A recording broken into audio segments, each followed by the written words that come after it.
Salam sejahtera bagi seluruhku semuanya. Rahayu Sagung Dumadi, semoga kesehatan dan keselamatan selalu terlimpah pada kita semua. Amin. Berjumpa lagi seluruhku dengan saya Mbak Witri, pakar metafisika kejawen dan Ratu Susuk Jawa.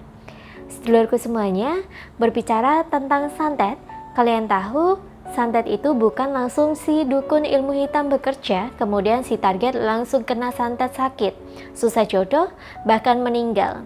Bukan begitu. Ini saya berikan bocoran rahasia-rahasia para dukun santet itu ketika mereka melancarkan aksinya saat ingin mengirim santet guna-guna mencelakai seseorang.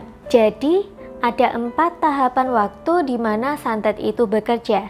Jika seseorang yang terkena santet itu masih di tahap 1 atau 2, maka dia sangat mudah disembuhkan dan bisa diberikan tameng atau perisai agar tidak lagi terkena santet. Jika si target yang disantet ini sudah kena di tahap 3, maka penyembuhannya cukup sulit, berbelit dan memakan waktu lama. Tidak menutup kemungkinan banyak biaya juga yang perlu dikeluarkan. Namun masih bisa disembuhkan, masih ada sekitar 70% kesembuhan dan terbebas dari santet ini. Nah, tahap yang terakhir atau tahap keempat ini yang paling berat. Saya bisa katakan hanya 5% saja yang kesempatan untuk sembuh dan terbebas dari santet yang dikirimkan si dukun ilmu hitam itu. Inilah beberapa tahapan santet yang bisa Anda ketahui. Tahap pertama, santet timbul karena ada rasa kebencian.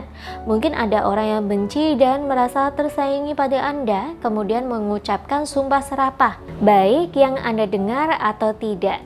Kemudian dia mengatakan rasa kebenciannya tersebut pada dukun santet dan meminta agar Anda dikirimi santet.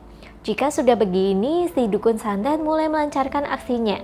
Selanjutnya ke tahap 2. Tubuh target seperti terasa dipukuli pada jam-jam tertentu, misalnya maghrib menjelang atau yang biasa kita sebut dengan surup, kemudian maghrib dan tengah malam.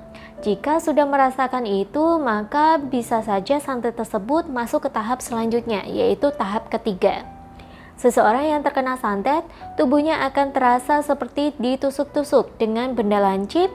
Jika divisualisasikan ini seperti yang Anda lihat di film-film, yaitu menggunakan boneka atau menggunakan jantung pisang, atau bisa juga gedebok pisang yang ditusuk-tusuk dengan jarum. Tahap akhir atau tahap 4. Jika seseorang sudah halusinasi melihat hal-hal gaib, dikejar hal-hal gaib, dan seperti ini tidak berdaya atau tidak punya kekuatan melawan hal gaib tersebut, maka harus waspada.